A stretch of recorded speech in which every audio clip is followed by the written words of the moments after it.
Class 12 semester 3 তোমরা জানো যে আমি অধ্যায় ভিত্তিক খুব ইম্পর্টেন্ট বা বাছাই করা এমনকি যে সমস্ত প্রশ্নগুলি পশ্চিমবঙ্গের বিভিন্ন স্কুলে অধ্যায় ভিত্তিক এসেছে সেই সমস্ত প্রশ্নগুলি নিয়ে কিন্তু আমি কন্টিনিউ ভিডিও বানাচ্ছি। আজকের আলোচনার বিষয় হলো তোমাদের মধ্যে ক্লাস 12 সেমিস্টার 3 তোমাদের মধ্যে যাদের ভূগোল সাবজেক্টটি আছে তাদের উদ্দেশ্যে কিন্তু আজকের এই গুরুত্বপূর্ণ ভিডিও। আমরা এর আগে ভূগোলের যে তোমাদের তিনটি পার্ট আছে, ফার্স্ট পার্ট হল প্রাকৃতিক ভূগোলের মৌলিক বিষয়সমূহ, প্রথম পার্ট বেশ কিছু ইউনিট আছে, তারপরে মানবীয় ভূগোলের মৌলিক বিষয়সমূহ, তারপরে 3 নাম্বার আছে কি ভারতের ভূগোল। আজকের বিষয় আলোচনা হবে ভারতের ভূগোলের জলসম্পদ মানে ইউনিট 2। অলরেডি আগের পার্ট সম্পূর্ণ হয়ে গেছে, কিন্তু তোমরা যা দেখো ডেসক্রিপশনে লিঙ্ক দেওয়া আছে, চাইলে অধ্যায় ভিত্তিক বাছাই করা সাজেশনটি তোমরা লিখে নিতে পারো। তবে আজকে কি বললাম, ভারতের ভূগোল জলসম্পদ, ওই জলসম্পদ চ্যাপ্টার বা অধ্যায় থেকে যে সমস্ত প্রশ্নগুলি তোমাদের ফাইনাল পরীক্ষার জন্য খুব গুরুত্বপূর্ণ, এমনকি ওই জলসম্পদ অধ্যায় থেকে যে সমস্ত প্রশ্নগুলি পশ্চিমবঙ্গের বিভিন্ন স্কুলের টেস্ট পরীক্ষায় এসেছে ওই সমস্ত প্রশ্নগুলি নিয়ে আমরা এই ভিডিওতে ডিসকাস করব।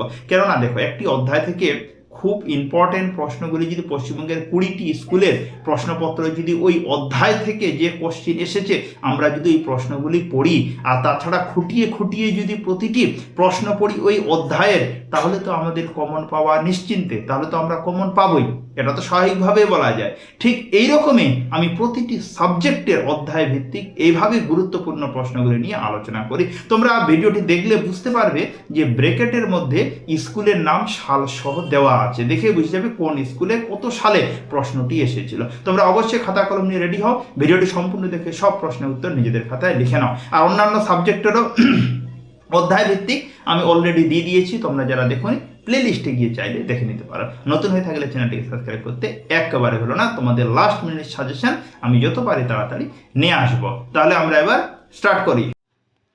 ক্লাস 12 সেমিস্টার 3 কি বললাম, দশম শ্রেণী, দ্বাদশ শ্রেণী বা ক্লাস 12 সেমিস্টার 3 ভারতের ভূগোল ইউনিট 2 জলসম্পদ। ভারতের ভূগোলে ইউনিট 2 কি বললাম, জলসম্পদ থেকে আমরা আলোচনা করব, যেটা খুব ইম্পর্ট্যান্ট কিছু প্রশ্ন উত্তর আমরা তুলে ধরবো তোমাদের ফাইনাল পরীক্ষার জন্য। তোমাদের ফাইনাল 4th সেমিস্টার মানে কমপ্লিট হবে 2027, ওই জন্য 27 সাল লিখেছে, কিন্তু সেপ্টেম্বর মাসে তোমাদের কিন্তু পরীক্ষা আছে। তাহলে স্টার্ট করি।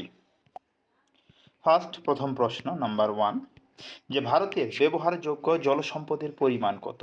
মনে রাখবে ভারতে কত পার্সেন্টেজ জল ব্যবহার করা হয়। উত্তর হবে 112 বিলিয়ন ঘনমিটার জল ভারতে ব্যবহার করা হয়। 2 নাম্বার প্রশ্ন মনে রাখবে, নাম্বার 2, ভারতের বার্ষিক গড় বৃষ্টিপাত কত? বার্ষিক গড় বৃষ্টিপাত 118 সেন্টিমিটার ভারতের গড় বৃষ্টিপাত। তারপরে নাম্বার হলো 3, ভারতের মোট জলসম্পদের কত শতাংশ ভূগর্ভস্থ জল? উত্তর হবে 40%। ভারতের জলের 40% কিন্তু ভূগর্ভস্থ জল। তারপরে নাম্বার 4 মনে রাখবে, খুব গুরুত্বপূর্ণ প্রশ্ন কিন্তু নাম্বার 4, যে পৃথিবীতে ব্যবহারযোগ্য স্বাদু জলের পরিমাণ কত? উত্তর হবে 3% বা 3% জল আমরা ব্যবহার করে থাকি। তারপরে নাম্বার হলো 5, ভারতের মোট জলসম্পদের প্রায় কত শতাংশ কৃষিক্ষেত্রে ব্যবহার করা হয়? 85% কৃষিক্ষেত্রে ব্যবহার করা হয়। ভারতে মোট পূরণশীল ভৌমজলের পরিমাণ কত? 432 ঘনমিটার পূরণশীল ভৌমজলের পরিমাণ। নাম্বার 7 নাম্বার প্রশ্ন মনে রাখবে, যে পৃথিবী জল সম্পদের কত শতাংশ ভারতে আছে? উত্তর হবে 4%। পৃথিবী জল সম্পদের সারা বিশ্বের যতগুলি জল আছে তার মধ্যে 4% ভারতে রয়েছে। তারপরে প্রশ্ন নদী এবং অববাহিকা। নদী এবং অববাহিকা থেকে আমরা আলোচনা করব। নাম্বার 8, কোন নদী ব্যবস্থা ভারতে সর্বাধিক জল সরবরাহ করে? উত্তর হবে গঙ্গা নদী ব্যবস্থা। কোন নদী ব্যবস্থা সর্বাধিক জল সরবরাহ করে? গঙ্গা। তারপরে নাম্বার হলো 9, পৃথিবীর দীর্ঘতম নদী কোনটি? উত্তর হবে গঙ্গা। গঙ্গা পৃথিবীর সবচেয়ে দীর্ঘতম নদী। মনে যেন থাকে, প্রশ্নটিতে স্টার দাও। মালদা জেলা স্কুল 2022 সালে প্রশ্নটি এসেছে। ভারতের সর্বাধিক দূষিত নদী কোনটি? উত্তর হবে যমুনা। যমুনা নদী, যেটা দিল্লি মহানগরীর পাশে রয়েছে যমুনা নদী, যেটি সবচেয়ে দূষিত নদী বলা হয় ভারতের। কোন নদী দক্ষিণে গঙ্গা নামে পরিচিত? গোদাবরী বা কাবেরী। দক্ষিণ ভারতের গঙ্গা নামে পরিচিত। ভারতের কোন নদীকে ভারতের নীলনদ বলা হয়? সিন্ধু নদকে।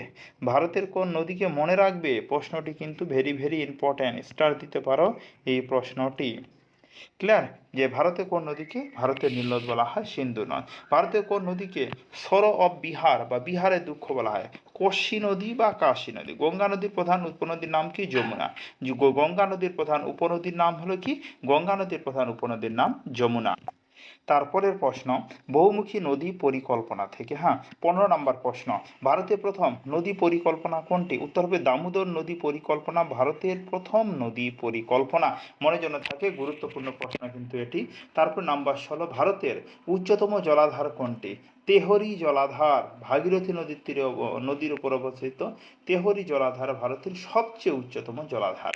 তারপরে নাম্বার 17 নম্বর প্রশ্ন মনে রাখবে, ভারতের বৃহত্তম বহুমুখী নদী পরিকল্পনা কোনটি? ভাকরা নাগাল। ভাকরা নাগাল ভারতের বৃহত্তম বহুমুখী নদী পরিকল্পনা। তারপরে প্রশ্ন, ভাকরা নাগাল বাঁধ কোন নদীতে অবস্থিত? শতুদ্র নদীতে ভাকরা নাগাল বাঁধ অবস্থিত। ভারতের দীর্ঘতম বাঁধ কোনটি? হীরাকুদ বাঁধ। মনে রাখবে, প্রশ্নটি স্টার দাও। এই প্রশ্নটিতে স্টার দাও। ভারতের দীর্ঘতম বাঁধের নাম হীরাকুদ। হীরাকুদ বাঁধ যদি বলে কোন নদীর উপরে অবস্থিত, তাহলে হীরাকুদ বাঁধ তাহলে মহানদী নদীর উপরে অবস্থিত। মনে যেন থাকে, এই যে প্রশ্ন দেওয়া আছে 20 নম্বর, যে হীরাকুদ বাঁধ কোন নদীর উপর অবস্থিত? এটি মহানদী। কোন নদীর উপর অবস্থিত? মহানদীর উপর অবস্থিত। সর্দার সরোবর বাঁধ কোন নদীতে অবস্থিত? নর্দমা। সর্দার সরোবর বাঁধ নর্দমা নদীর উপর অবস্থিত। তারপরের প্রশ্ন, বহুমুখী নদী পরিকল্পনা থেকে নাম্বার হলো 22, নাগার্জুন সাগর প্রকল্প কোন নদীর উপর অবস্থিত? কৃষ্ণ নদীর উপর নাগার্জুন সাগর প্রকল্প অবস্থিত। ময়ূরাক্ষী পরিকল্পনা কোন রাজ্যে গড়ে উঠেছে? পশ্চিমবঙ্গে ময়ূরাক্ষী নদী পরিকল্পনা কিন্তু গড়ে উঠেছে। রানা প্রতাপ সাগর প্রকল্প কোন নদীর উপর অবস্থিত? চম্বল নদী। রানা প্রতাপ সাগর কোন নদীর উপর অবস্থিত? চম্বল নদীর উপর অবস্থিত। বা আধুনিক ভারতের মন্দির রূপে কাকে গণ্য করা হয়? বহুমুখী নদী পরিকল্পনাকে মন্দির রূপে গণ্য করা হয়। বাঁকুড়া জেলা স্কুল 2019 সালে এসেছে। মনে রাখবে প্রশ্নটি। দামোদর উপত্যকা পরিকল্পনা কোন দুই রাজ্যের যৌথ উদ্যোগ? ঝাড়খণ্ড এবং পশ্চিমবঙ্গের এটি কিন্তু যৌথ উদ্যোগে তৈরি। নাম্বার 27, কংসাবতী খাল কোন রাজ্যে অবস্থিত? পশ্চিমবঙ্গে। কংসাবতী খাল কোন রাজ্যে? পশ্চিমবঙ্গে অবস্থিত। তারপর কাঁকড়াপাড়া প্রকল্প কোন নদীর উপর অবস্থিত? তাপ্তি নদী। মনে যেন থাকে, কাঁকড়াপাড়া প্রকল্প কোন নদীর উপর অবস্থিত? তাপ্তি। জলপাইগুড়ি জেলা স্কুল 2022 সালে কিন্তু প্রশ্নটি এসেছে। তারপরের প্রশ্ন, ভারত পাকিস্তানের মধ্যে সিন্ধু জল বন্টন চুক্তি কোন বছর হয়েছিল? প্রশ্নটি ভেরি ভেরি ইম্পর্ট্যান্ট, মনে যেন থাকে, স্টার দিতে পারো। 1960 সালে কিন্তু হয়েছিল ভারত পাকিস্তানের মধ্যে সিন্ধু জল বন্টন চুক্তি। ভারত বাংলাদেশের মধ্যে তিস্তা জল বন্টন চুক্তি 1983 সালে। নাম্বার 31, ভারতে কোস্টাল রেগুলেশন আইন পাশ হয় কোন বছর? 1991 সালে এই আইন পাশ হয়েছিল। জাতীয় জলনীতি কবে প্রথম ঘোষিত হয়? 1987 সালে জাতীয় জলনীতি ঘোষিত হয়েছিল। তারপরে প্রশ্ন খুব ইম্পর্ট্যান্ট, ভারত ও বাংলাদেশের মধ্যে ফারাক্কা চুক্তি বা ফারাক্কা বাঁধ কোন নদীর জলবন্টনের সাথে সম্পর্কিত? গঙ্গা নদীর জলবন্টনের সঙ্গে এটি কিন্তু বিশেষভাবে সম্পর্কিত। বিশ্ব জল সম্পদ দিবস কবে পালিত হয়? 22শে মার্চ। মনে রাখবে যে বিশ্ব জল সম্পদ দিবস কবে পালিত হয়? 22শে মার্চ পালিত হয়। এখানে একটা জিনিস মনে রাখবে যে তিস্তা জলবন্টন কত? তিস্তা হয়েছিল 1960। আচ্ছা, সিন্ধু হয়েছিল 1960, তিস্তা জলবন্টন 1983, আর জলনীতি হয়েছিল 1987। এই তিনটি সাল যেন মনে থাকে। তারপরের প্রশ্ন নাম্বার 35, ভারতের দীর্ঘতম সেচ খাল কোনটি? ইন্দিরা গান্ধী সেচ খাল হলো ভারতের দীর্ঘতম সেচ খাল। তারপর নলকূপ ও কূপের সাহায্যে জল সেচে ভারতের কোন রাজ্য প্রথম স্থান অধিকার করে? উত্তরপ্রদেশ। জলকূপ বা নলকূপের সাহায্যে জল সেচে প্রথম স্থান অধিকার করে কিন্তু উত্তরপ্রদেশ। তারপরে হলো খালের মাধ্যমে জলসেচ ভারতে কোন রাজ্য প্রথম স্থান অধিকার করে? হরিয়ানা। খালের মাধ্যমে জলসেচ হরিয়ানায় প্রথম স্থান অধিকার করে। জলাশয়ের মাধ্যমে জলসেচে কোন রাজ্য প্রথম? তামিলনাড়ু। জলাশয়ের মধ্যে দিয়ে জল সেচ করে ফসল চাষ করে তামিলনাড়ু। ভারতের মোট জলসেচযুক্ত জমির বিচারে পৃথিবীতে ভারতের স্থান কত? ভারতের স্থান সেচযুক্ত জমি হিসাবে দ্বিতীয় স্থান। নিত্যবাহ খাল, একটা যে মনে রাখবে, নিত্যবাহ খাল যে সমস্ত খালে সারা বছরে জল থাকে তাকে নিত্যবাহ খাল বলা হয়। আর এখানে অনিত্যবাহ খাল কাকে বলা হয়? যে সমস্ত খালে সারা বছর জল থাকে না সেটাকে অনিত্যবাহ খাল বলে। এটা বলে দিলাম আমি, যদিও এখানে নেই। 41 নম্বর প্রশ্ন, ভারতের কোন অংশে নিত্যবাহ খালের সাহায্যে বেশি জল সেচ করা হয়? উত্তর হবে উত্তর ভারত। কোন অংশে? উত্তর ভারত অংশে এটি কাজ বেশি হয়ে থাকে। তারপরের প্রশ্ন, জলসেচ হলো ব্যবস্থা থেকে। নাম্বার 42, শুষ্ক অঞ্চলে উল্লেখযোগ্য জলসেচ পদ্ধতির নাম কি? ড্রিপ বা বিন্দু পাতন জলসেচ পদ্ধতি। এটি মূলত শুষ্ক অঞ্চলে এই সেচ করা হয়। নাম্বার 43, স্প্রিংকলার জলসেচ ভারতের কোথায় সবচেয়ে বেশি লক্ষ্য করা যায়? পাঞ্জাব ও হরিয়ানাতে এটি সবচেয়ে বেশি লক্ষ্য করা যায়। মনে রাখবে, খুব গুরুত্বপূর্ণ প্রশ্ন। এখানে লক্ষ্য করো, প্রতিটি প্রশ্ন পশ্চিমবঙ্গের বিভিন্ন স্কুলে কিন্তু এসেছে। বিন্দু পতন সেচ পদ্ধতিতে সরাসরি জল ও সার প্রয়োগ করার পদ্ধতিকে কি বলে? ফার্টিগেশন বলে। মনে থাকে যেন, খুব ইম্পর্টেন্ট। তারপর সেচ বিন্দু পদ্ধতিতে জলের সর্বনিম্ন অপচয় ঘটে। বিন্দু পতন বা ড্রিপ সেচ পদ্ধতিতে জলের অপচয় সবচেয়ে বেশি হয়। তারপরে LEPA এর পুরো নাম কি? Low energy precision application. Bamboo trip irrigation পদ্ধতি কোন রাজ্যে প্রচলিত? এটি মূলত মেঘালয়ে প্রচলিত। 48 নম্বর প্রশ্ন মনে রাখবে, প্লাবন খালের সাহায্যে সবচেয়ে বেশি জলসেচ কোন রাজ্যে হয়? প্লাবন খালের সাহায্যে হলো কর্ণাটকে সবচেয়ে বেশি হয় প্লাবন খালের সাহায্যে জলসেচ। তারপরের প্রশ্ন 49, বাড়ির ছাদে বৃষ্টির জল ধারণ ও সংরক্ষণের ব্যবস্থাকে কি বলে? রুফটপ রেইন ওয়াটার হারভেস্টিং বলা হয়। মনে থাকে, যদি প্রশ্নটা এইভাবে ঘুরিয়ে বলে যে রুফটপ রেইন ওয়াটার হারভেস্টিং কাকে বলে, তাহলে প্রশ্নটায় উত্তর হবে 50 নম্বর প্রশ্ন, বাড়ির ছাদে বৃষ্টির জল সংরক্ষণে ভারতীয় কোন রাজ্য প্রথম স্থান অধিকার করে? তামিলনাড়ু প্রথম স্থান অধিকার করে বৃষ্টির জল সংরক্ষণে। তারপর 51 নম্বর হলো প্রশ্ন, রাজস্থানের বিকানির জেলায় বৃষ্টির জল কী নামে পরিচিত? পালর পানি। কী নামে পরিচিত? পালর পানি। মনে যেন থাকে। টাঙ্কা পদ্ধতিতে জল সংরক্ষণ কোন রাজ্যে প্রচলিত? রাজস্থান। খুব ইম্পর্টেন্ট প্রশ্ন।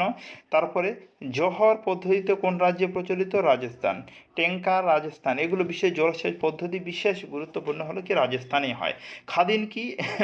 রাজস্থানে জয় মসলিমের বৃষ্টির জল ধরে কৃষিকাজ করার পদ্ধতিকে বলা হয় খাদিন।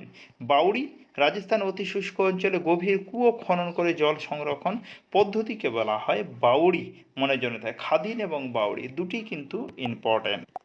তারপরের প্রশ্ন মনে যেন থাকে যে 56 নম্বর, অববাহিকা বা জল বিভাজিকা ব্যবস্থাপনার প্রধান উদ্দেশ্য কি? মাটির ক্ষয় রোধ করা এবং জল সংরক্ষণ করা এর কিন্তু প্রধান উদ্দেশ্য। তারপর সুকু মাঝারি প্রকল্প কোন রাজ্যে অবস্থিত? রাজস্থান। মনে যেন থাকে। মিশর কাকাতিয়া কোন রাজ্যে জল সংরক্ষণ পদ্ধতি? তেলেঙ্গানা। নিরুমিরু প্রকল্প অন্ধ্রপ্রদেশ। আরাবারি পানি সংসদ রাজস্থান। নাম্বে থিয়াম নামক জল সংরক্ষণ প্রকল্প কোথায়? তামিলনাড়ুতে চালু হয়েছে। মনে যেন থাকে। IWPM এর পুরো নাম কি? সুসংহত জল বিভাজিকা ব্যবস্থাপনা কর্মসূচি। এর কিন্তু বাংলা অর্থটি এর হলো পুরো নাম। এটি জলপাইগুড়ি জেলা স্কুল 2018 সালে এসেছে। এরপরের প্রশ্ন, তারপরের প্রশ্ন, হ্রদ জলের গুণমান ও সমস্যা। তারপর 63 নম্বর প্রশ্ন, ভারতের বৃহত্তম মিষ্টি বা স্বাদু জলের হ্রদ কোনটি? উত্তর হবে উলার হ্রদ।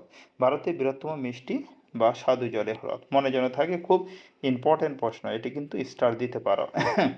উলার হ্রদ কোন রাজ্যে বা কেন্দ্রশাসিত অঞ্চলে অবস্থিত? জম্মু ও কাশ্মীরে উলার হ্রদ অবস্থিত। তারপরে গোবিন্দসাগর জলাধার কোন নদীর উপর অবস্থিত? শতুদ্র নদীর উপর। তারপর ভৌমজল অতিরিক্ত নিষ্কাশনের ফলে কী রোগ হতে পারে? ব্ল্যাকফুট রোগ বা আর্সেনিক দূষণ হতে পারে ভৌমজল অতিরিক্ত নিষ্কাশনের ফলে। নাম্বার 67, অতিরিক্ত জল সেচের একটি প্রধান কুপ্রভাব কি? মাটির লবণাক্ততা ও ক্ষারকতা বৃদ্ধি পাওয়া। এটি হলো কি? জলসেচের একটি কুপ্রভাব, কুসংস্কার। রামকৃষ্ণ মিশন নরেন্দ্রপুর 2020 সালে এই প্রশ্নটি এসেছে। 68 নম্বর প্রশ্ন মনে রাখবে, এই প্রশ্নগুলি কিন্তু তোমরা তোমাদের খাতায় লিখে নাও। ভারতে কোন রাজ্যে সবচেয়ে বেশি ভূগর্ভস্থ জল ব্যবহার করা হয়? পাঞ্জাব। মাটি থেকে জল তুলে চাষ করা হয় বেশিরভাগ পাঞ্জাব।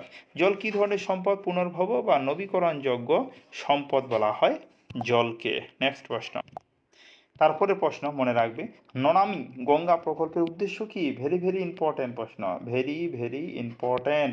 মনে যেন থাকে যে নমামি গঙ্গে প্রকল্পের উদ্দেশ্য কি? গঙ্গা নদী দূষণ নিয়ন্ত্রণ বা পরিশ্রুতকরণ। গঙ্গা নদী দূষণ নিয়ন্ত্রণ। তারপরে জল শক্তি মন্ত্রক কোন সালে প্রতিষ্ঠিত হয়? 2019 সালে। জল শক্তি মন্ত্রক কোন সালে প্রতিষ্ঠিত হয়েছিল? 2019 সালে। নাম্বার 72। জল জীবন মিশনের উদ্দেশ্য কি? গ্রামীণ এলাকায় বাড়ি বাড়ি পরিশ্রুত পানীয় জলের ব্যবস্থা করো জল জীবন মিশনের প্রধান উদ্দেশ্য, মনে যেন থাকে। নাম্বার 73। জল ধরো জল ভরো প্রকল্প কোন রাজ্য সরকার চালু করেছে? ভেরি ভেরি ইম্পর্ট্যান্ট প্রশ্ন কিন্তু এটি, যে জল ধরো এবং জল ভরো কোন রাজ্য সরকার? পশ্চিমবঙ্গ সরকার 2011 সালে এটি চালু করেছিল। জাতীয় জল পুরস্কার ও ভৌমজল সংরক্ষণ পুরস্কার চালু করেছে কোন রাজ্য? তামিলনাড়ু চালু করেছে, মনে যেন থাকে। বাঁকুড়া এবং মালদা দুই স্কুলে কিন্তু এই প্রশ্নটি এসেছে। তারপরে প্রশ্ন, বিবিধ ও সাম্প্রতিক উদ্যোগ বা চলমান। চেক ড্রাম কি? খুব ইম্পর্ট্যান্ট। মৃদু ঢাল বিশিষ্ট নদীতে পাশাপাশি অনেক বাঁধ নির্মাণ করে জল সঞ্চয় পদ্ধতিকে বলা হয় চেক ড্রাম, মনে যেন থাকে, ইম্পর্ট্যান্ট। গঙ্গা অ্যাকশন প্ল্যানের মুখ্য উদ্দেশ্য, মাস্ট কমন প্রশ্ন এটি, কিন্তু এটি তোমাদের ফাইনাল পরীক্ষায়। গঙ্গার জলদূষণ রোধ করা এর মূল উদ্দেশ্য। সেন্ট্রাল গ্রাউন্ড ওয়াটার বোর্ড এর তথ্য অনুসারে ভারতের রাজ্যের ভৌমজলের স্তর সব থেকে ভালো কোথায়? উত্তরপ্রদেশ সব থেকে কিন্তু এটি ভালো। তারপরে WCED এর পুরো নাম কি? World communication on environment and development, মানে WCED এর পুরো নাম, যেটা হলো টাকি গভর্নমেন্ট হাই স্কুল 2020 সালে প্রশ্নটি এসেছিল। তাহলে এই ছিল ভারতীয় জলসম্পদ থেকে খুব ইম্পর্টেন্ট বাছাই করা মোট 78টি প্রশ্ন উত্তর। তোমরা বই পড়ছো, নোট পড়ছো, টিউশন স্যারের কাছে নোট পড়ছো, পড়ো, ভালো কথা, তবে এই প্রশ্নগুলি একবার হলেও দেখে যাবে, পরীক্ষা সেন্টারে লাভবান হবে। তাহলে আজকে অবধি কথা হচ্ছে পরের ভিডিওতে। ধন্যবাদ।